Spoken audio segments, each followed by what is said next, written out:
que vous allez bien. Je suis avec le magnifique Char, les amis, le V8 M119. Aujourd'hui, les amis, au programme, on va parler de la boîte 722.6, la fameuse boîte 5 vitesses, la nouvelle génération de Mercedes-Benz, vraiment un chef-d'œuvre incroyable. Donc les amis, ce que je vous propose, c'est que je vais vous expliquer cette boîte-là.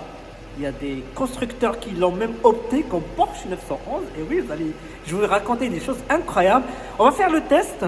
WS, c'est quoi? Comment ça marche? Mode W, mode S, qu'est-ce que ça signifie? Comment ça fonctionne? On va faire un test routier pour comparer les deux modes.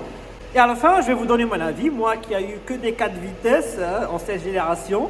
Et je vais vous donner mon avis comparatif, ce que j'en pense. Allez, c'est reparti. On va remettre les pneus été, les amis, les Michelin. Voilà. On enlève les pneus hiver. Je vais vous dire juste le retour d'expérience par rapport à ces pneus-là, par rapport à la vidéo qu'on avait fait la dernière fois sur les Goodyear et les Falken. Dès qu'on finit le montage, je vous dirai. Allez changer les pneus vite, vite. Bon les amis, petit débrief. Donc là, on a remis les Michelin. Voilà, les fameuses Michelin. Donc on repasse aux pneus été.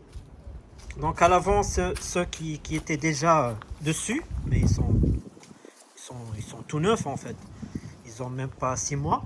Et à l'arrière, par contre, là on passe sur des pneus neufs. Et si vous avez bien suivi la vidéo de la dernière fois, là on repasse à 275 30 20 pouces. Donc c'est la taille idéale, je trouve aussi, parce qu'il y a une chose. J'ai remarqué par rapport aux autres, c'est que là on a un flanc qui protège vraiment la jante. Même le monsieur qui vient de les changer, il m'a dit ceux-là ils sont mieux que les autres. Là on a vraiment un flanc carrément qui protège la jante. Là on la voit bien. Là on peut voir qu'il y a une sacrée protection. Voilà, si je peux faire comme ça. Alors on voit que ça dépasse. Là, ça dépasse la jante. C'est vraiment une vraie protection. Donc je vais vous débriefer rapidement la différence entre les pneus neige et ceux-là et les marques, etc. En tout cas, voilà, Michelin, les amis, c'est les meilleurs. Voilà, il n'y a pas mieux. Je vais vous expliquer après, il n'y a pas mieux. Franchement, il n'y a pas mieux. Et je vais vous dire le retour d'expérience de Yorès qui m'a dit. Ah là là, il est magnifique. Franchement, incroyable. Voilà, et les pneus hiver, bah, ils sont là. Les fameux pneus hiver, mon Dieu. Wow, ils sont immenses. Incroyable. Je viens de la laver, c'est incroyable.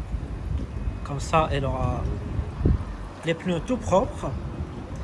Mais il y a une chose que je voulais partager avec vous, c'est très important que Viorel m'avait dit. C'est que des Michelin, il y a deux différences. En fait, vous avez des pilotes Sport 4S normaux et vous avez les Sport 4S MO. D'après ce qu'il m'a expliqué, c'est que MO c'est Mercedes homologation. C'est-à-dire que ces pneus-là, à l'arrière qui viennent d'installer, c'est des pneus homologués par Mercedes.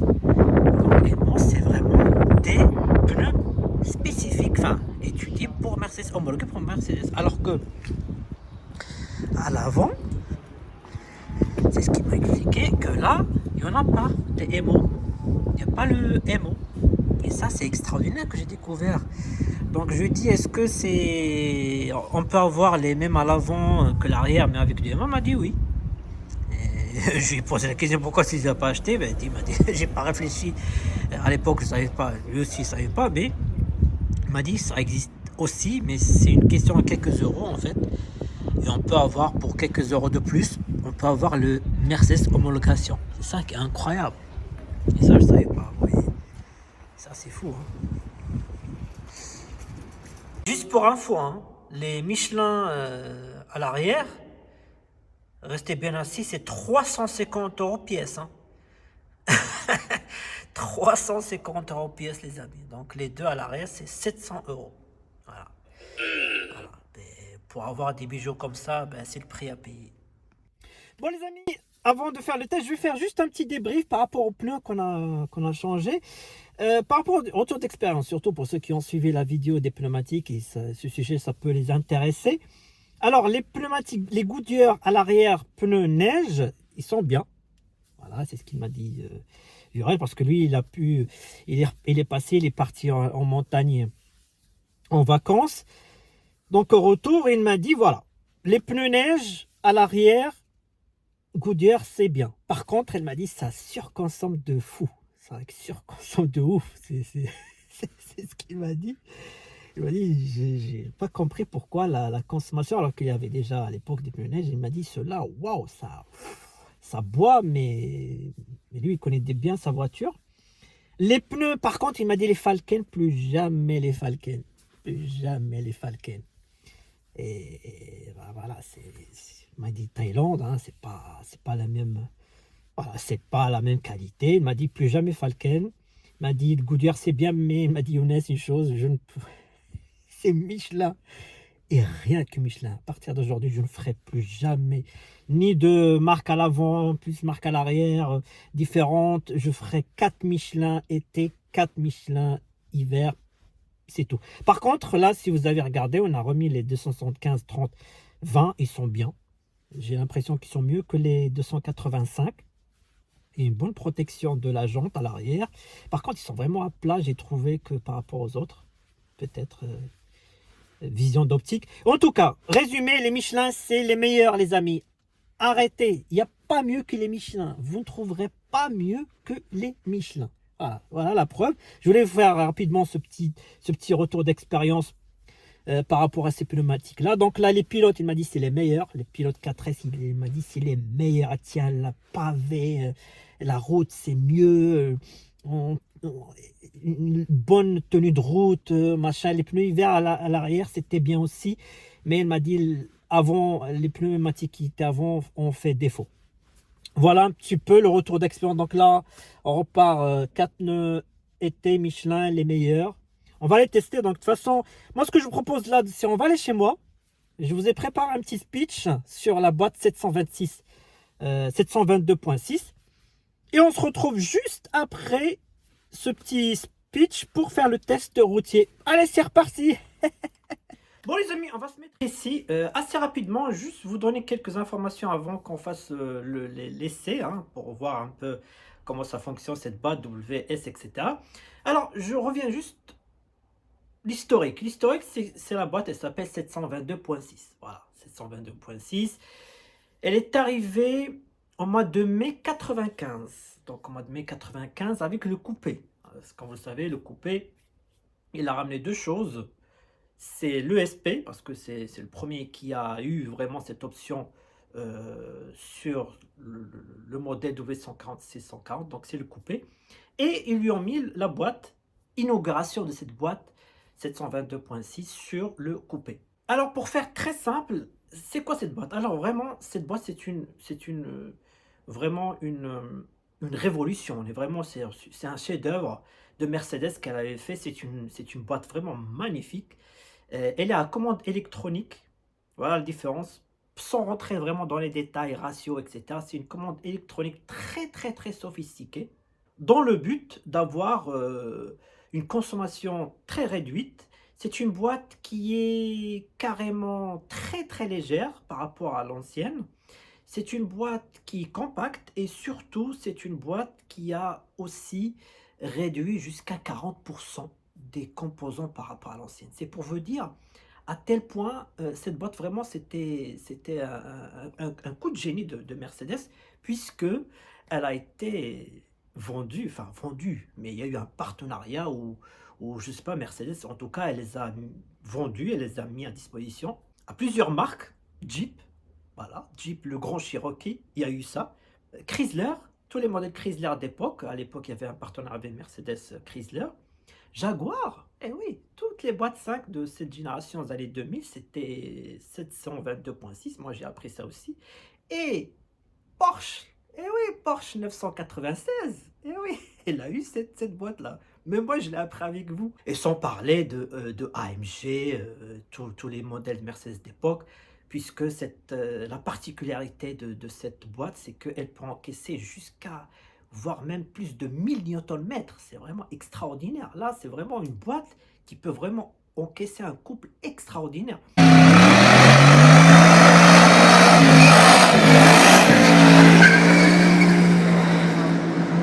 Donc pour faire simple, c'est une boîte vraiment très intelligente. Voilà, si je peux résumer, qu'est-ce que c'est que cette boîte, qu'est-ce qu'elle rapporte par rapport à l'ancienne? C'est une boîte très intelligente. À l'ancienne, il y a un câble qu'il faut toujours bien ajuster, qu'il faut bien régler de temps en temps. Il y a du pneumatique, il y a un petit module voilà, qui peut aussi gérer, mais on est vraiment sur les boîtes d'ancienne génération qui a été bien améliorée avec la W140. Mais là, on sort quand même sur quelque chose de très intelligent. On a vraiment plusieurs composants électroniques. Qui dit aux composants électroniques dit en merde, mais on va en revenir après. Alors, son entretien, alors c'est une boîte qui ne pardonne pas l'entretien. Alors là, s'il y a une chose qu'elle n'aime pas, cette boîte, c'est l'entretien. Il faut toujours l'entretenir. Vidange à temps, etc. Il y a une petite astuce par rapport à la prise, enfin à la jauge. Vous allez trouver le bouchon, du bouchon. Et à l'intérieur, il y a une petite... si vous le trouvez, il y a un petit stick, je crois. Si c'est noir, ça veut dire que lui n'a jamais été changé. Si c'était rouge, ça veut dire que ça a été changé et passé par Mercedes. Voilà, c'est une petite astuce. Donc pour illustrer mes propos, donc là, on est sur un V12 avec la boîte 722.3. Et là, on voit que, voilà, il y a deux câbles, un pour l'accélérateur et l'autre pour la boîte. Voilà. Et on a le fameux bouchon traditionnel hein, qui se déclipse comme ça. Et là, regardez, c'est intéressant. Là, on passe à la boîte 722.6. Et là, tout a disparu. Il n'y a plus de câble, les amis. Il y a un potentiomètre juste derrière ici. Mais il n'y a plus de câble, il n'y a plus rien. Donc, c'est tout électronique. Mais c'est marrant parce que ça devient même un défaut d'avoir un téton comme ça qui ne sert à rien. Et trucs comme ça, là, bizarre. Et là, regardez, là, c'est les fameux... on passe au fameux pastis que je vous ai dit. Là, on voit qu'elle est noire. Là, on voit qu'elle est inexistante. Donc, ça, c'est pas très bon. Et là, on voit qu'elle y est rouge. Après, j'ai envie de vous dire, ça veut non plus rien dire, hein, même s'il est rouge, mais bon. Ça veut dire que ça a été fait, mais bon. Il faut toujours bien vérifier les factures, etc., connaître la personne, etc., vous connaissez la chanson. Les pastis, ça se trouve sur Internet, hein, donc c'est pour ça qu'il faut faire toujours attention. Voilà un petit peu la différence. Il y a une prise qu'il faut à chaque fois changer avec les vidanges. Donc voilà, elle pardonne par l'entretien. Et si on évoque rapidement les pannes qu'elle peut avoir, alors là, vraiment, comme j'ai dit, c'est électronique. Donc du coup, c'est une boîte qu'il faut diagnostiquer. Hein. Là, on va avoir des codes d'erreur. J'ai un capteur qui ne marche pas par-ci, j'ai un capteur qui ne marche pas par-là. Mercedes dit que lorsqu'elle ne fonctionne pas, lorsque vous êtes en train de rouler et qu'il y a un dysfonctionnement, bah, le rapport qui était engagé va rester jusqu'à l'arrêt de la voiture. Et au démarrage, vous allez toujours avoir la deuxième vitesse en hydraulique, voire même à la troisième vitesse, et la marche arrière. Voilà. Mercedes dit que voilà. Mais voilà, vous ne pouvez pas aller plus loin, hein, en deuxième ou en troisième, vous ne pouvez pas aller plus loin. C'est juste pour vous dépanner, pour rentrer chez vous, qui va rester en hydraulique ces vitesses-là pour vous dépanner. Donc je vous ai donné les caractéristiques, je vous ai donné un peu les pannes, un peu l'entretien. Maintenant on va parler du W et du S. Alors W c'est très simple. Le W elle part en deuxième. Voilà, c'est pour lorsqu'il y a de la neige ou roues glissantes, etc. Elle part en deuxième. Voilà. La marche arrière elle a deux vitesses. Ça c'est la nouveauté de cette boîte-là. La marche arrière elle a deux vitesses. Mercedes dit elle part en deuxième, sauf si vous la mettez en première, parce que là vous avez la sélection 1. Ou sauf si vous faites un kickdown, ça peut partir en première. Voilà. Mercedes dit aussi le changement de vitesse s'effectue à régime inférieur à celui du S. Donc en gros c'est comme le mode éco, hein. Je vous ai déjà fait la vidéo du mode éco. Alors la vidéo elle est sur la chaîne, hein. Donc mode S vs mode éco. Donc lequel choisir pour votre Mercedes si ça vous intéresse. Voilà. En fait, si vous restez en winter, bah, le changement de vitesse fera à régime bas. Voilà, on dirait mode économie en fait. Mais c'est pour éviter d'avoir le mode S sur des routes glissantes, etc. Donc le changement de vitesse fait à bas régime, on va dire. Voilà un peu la différence. Le mode S, c'est très simple, c'est que ça part en première et ça finit en cinquième. Voilà. Mode S, la différence entre le mode S de cette boîte-là, les anciennes boîtes, notamment sur les grosses motorisations, comme le V8 et le V12, c'est que la boîte 4 ancienne génération, ça part en deuxième. Ça part toujours en deuxième. J'ai déjà fait la vidéo, on ne va pas revenir dessus. Donc l'autre, ça part en deuxième. Là, ça part toujours en première. Donc, il y a une sacrée différence. Après, Mercedes a toujours réussi, même avec cette boîte-là qui part en première, d'avoir ce confort de partir en douceur. Parce que la 140, c'est une voiture voilà, un peu présidentielle. Hein, c'est une limousine, etc. Il ne faut pas que l'accélération soit brusque. Là, c'est pas une Porsche. Hein. Mais elle a réussi quand même, à la différence que j'ai vue, Mercedes a quand même réussi d'avoir cette douceur du départ, confort, etc. Voilà en gros ce que je voulais dire très rapidement.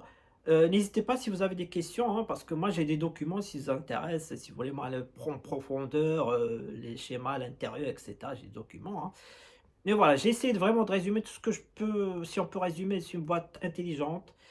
C'est une boîte très légère, c'est une boîte compacte, c'est une boîte qui vraiment s'adapte à la conduite. Moi, j'ai même lu que, parce qu'elle est restée très très longtemps cette boîte, hein. J'ai même lu que les 50 dernières conduites, elle les mémorise et elle s'adapte par rapport à votre conduite. Bon, je ne pense pas que la 140 fait partie de ce lot, de cette modification, de cette upgrade, on va dire, parce que j'ai pas trouvé de documents sur ce sujet-là. Mais les générations après, c'est pour vous dire, elle est restée très très longtemps. Je dirais même, est-ce qu'elle n'existe pas encore sur les utilitaires 5 vitesses aujourd'hui? Je me pose la question. Voilà, boîte intelligente, très bien étudiée, c'est un chef-d'œuvre mécanique de Mercedes, a été vendu à plusieurs marques qui l'ont utilisé. Et puis voilà, maintenant, après le blabla, on va passer au test. Allez, c'est reparti. Alors, le premier test qu'on va faire, c'est la marche arrière. La marche arrière, elle a 2 vitesses. Ça, c'est la nouveauté de cette boîte-là. La marche arrière, elle a 2 vitesses. Chose très importante que Mercedes mentionne, il ne faut jamais changer les WS là en mode D ou N. Il faut vraiment que ça soit en mode B. La voiture arrêtée ou changer parce que derrière, il y a tout un mécanisme qui bouge, etc. Donc, il vaut mieux le faire à l'arrêt, en position P, et là, vous changez votre mode de conduite. Voilà, c'est tout. Donc là, on est en mode standard.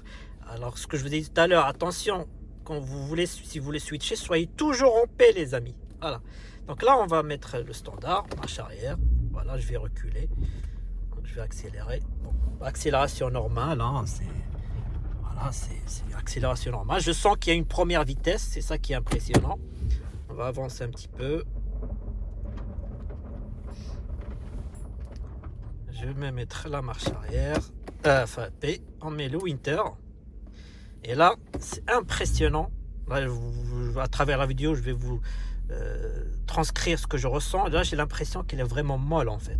On sent que l'accélérateur est mou, en fait, on dirait. Et là, on voit qu'on part en deuxième, en fait. C'est marrant, ce truc. C'est vraiment impressionnant. Alors, comme la dernière fois, comme j'avais fait la vidéo mode E, mode S, donc là, on va repartir au mode standard avec un T. Voilà. On va faire le même trajet que la dernière fois et on va voir ce que ça va donner. Donc là, je vous décris ce que je ressens. Donc, je sens qu'elle part vraiment en première. Hein. Donc là, je pense qu'on est parti en deuxième.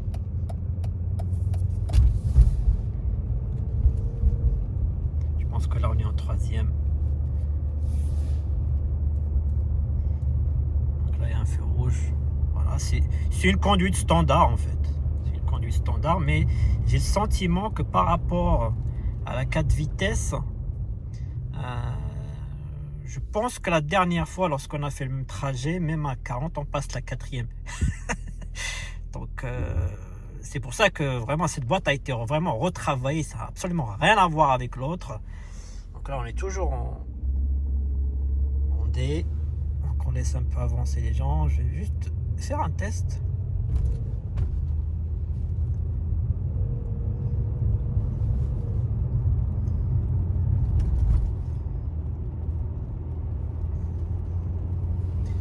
là, on est... Ah ouais, passe pas la quatrième. Hein. Donc là, si je mets là, passe pas la quatrième. Non, on est toujours en troisième. Vous voyez? On est toujours en troisième. C'est marrant, hein. Par rapport à l'autre, passe pas la quatrième à faible vitesse. C'est marrant. Mais bon, il y a assez de couples. Il y a beaucoup de couples dans cette voiture. Donc là, avancer. Donc là, on est toujours en D. Est-ce que là, il a passé la quatrième? Non. Si, elle a passé la quatrième, ouais. À partir de 50, elle passe la quatrième. Donc la cinquième, elle passera jamais en ville. Voilà. Après, on est... L'autre, la vidéo de la dernière fois, c'était un V12, hein, donc là, c'est absolument rien à voir, mais bon. Là, je pense que vous avez compris, le mode standard, c'est mode standard, 1, 2, 3, 4, 5, et puis basta. Hein.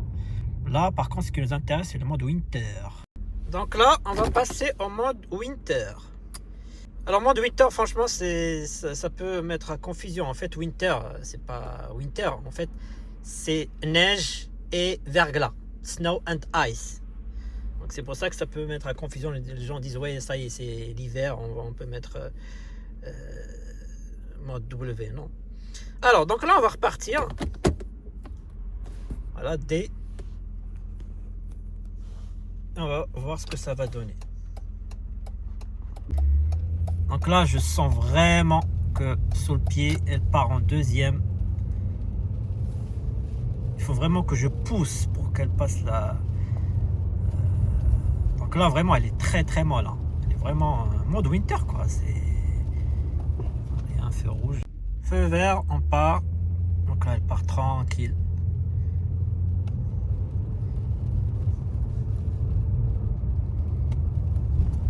Donc là on va faire le test, est-ce qu'elle passe en cinquième alors qu'elle est en 50, vu qu'ils ont dit que les rapports passent à vitesse inférieure.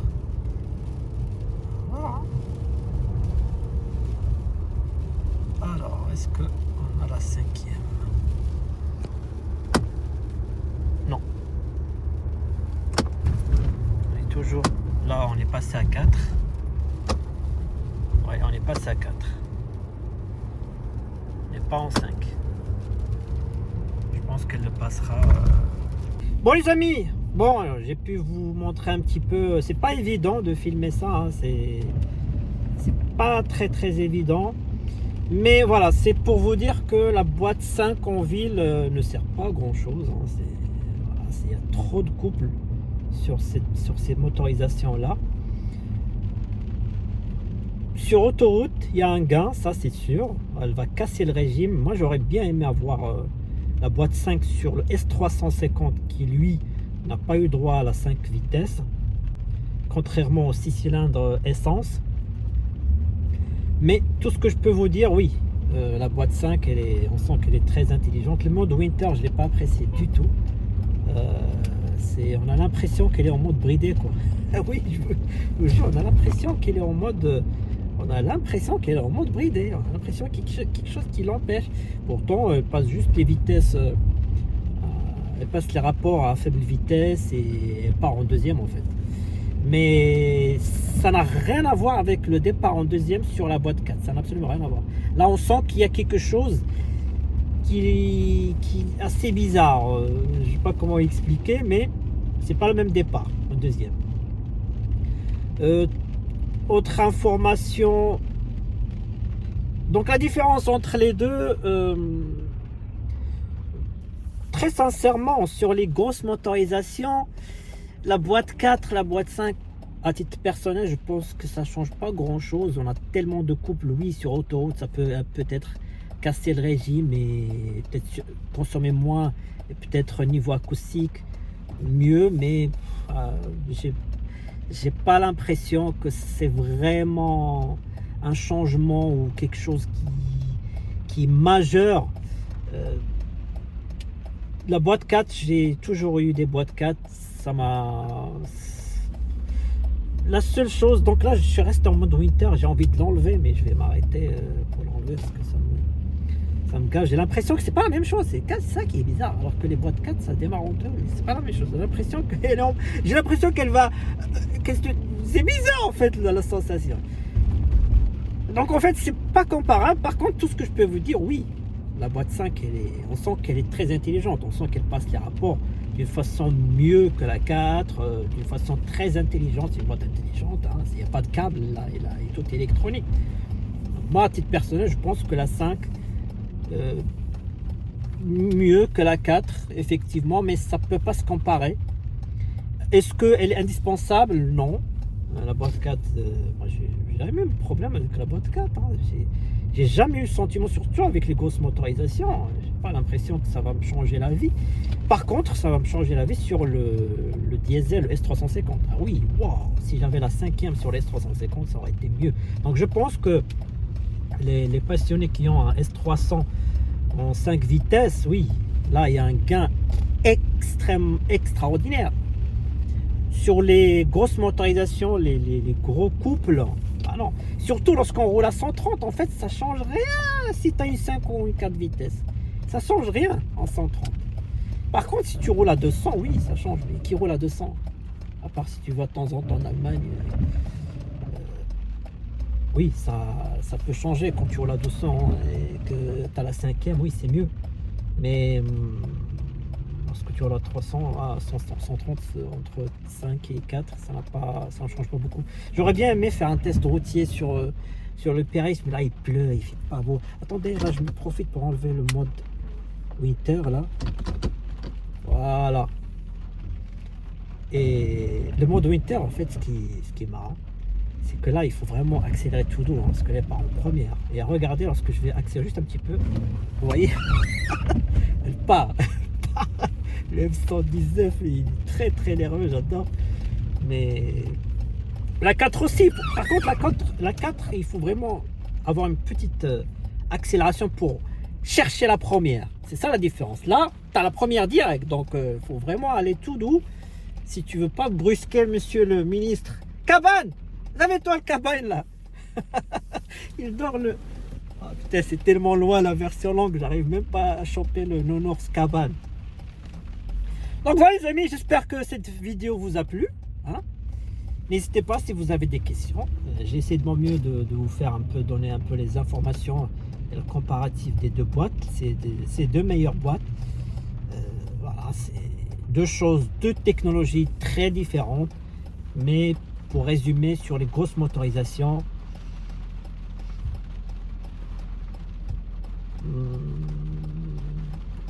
ouais, pour la boîte 5, mais c'est pas indispensable. La boîte 4 fait très bien le job sur les grosses motorisations. Parce qu'il y a un gros couple, et gros couple, voilà, tu mets 4 ou 5, c'est un gros couple. Donc là, en ville, on roule quasiment à 1000 tours par minute, quoi. C'est fou. Enfin, le régime est tellement bas. Voilà. Après, sur un diesel, le S350, ça aurait été vraiment mieux de l'avoir. Le S300, il l'a déjà par défaut. Après, les M104 ont eu déjà la boîte 5 depuis 91, mais c'est une technologie qui n'a absolument rien à voir. Alors il y en a qui vont me dire, mais pourquoi ils n'ont pas mis le 5, la boîte qu'il y a sur le M104 sur les grosses motorisations? Non, c'est une question de couple. Hein. C'est une boîte qui ne peut pas tenir, ça n'a absolument rien à voir, sans rentrer dans le détail technique, ratio, machin. La boîte 5 vitesses pour le 6 cylindres essence, ça n'a absolument rien à voir avec la boîte 4 standard, on va dire. Voilà, on va rentrer le char. Ah oui, je viens de rentrer au garage et j'ai vu la E38, ma 725 TDS, et là la 5 vitesses.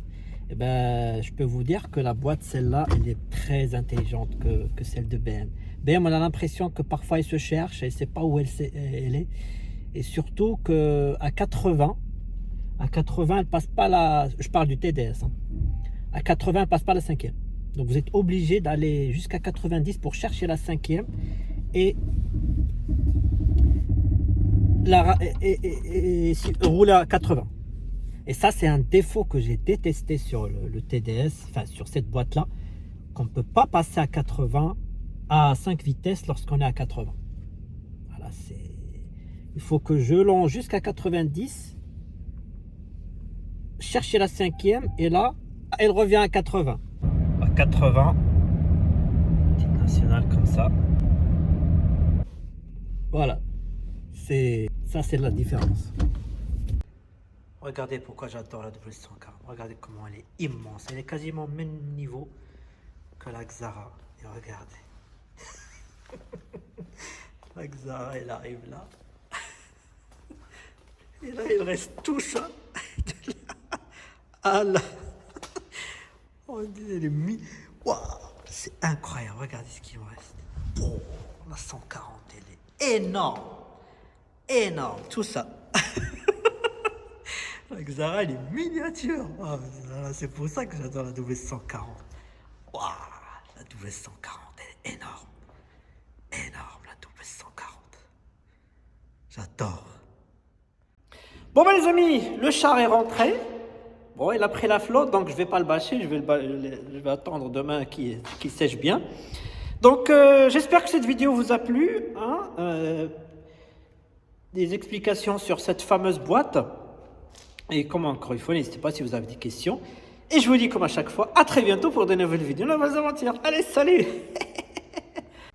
Salut le char.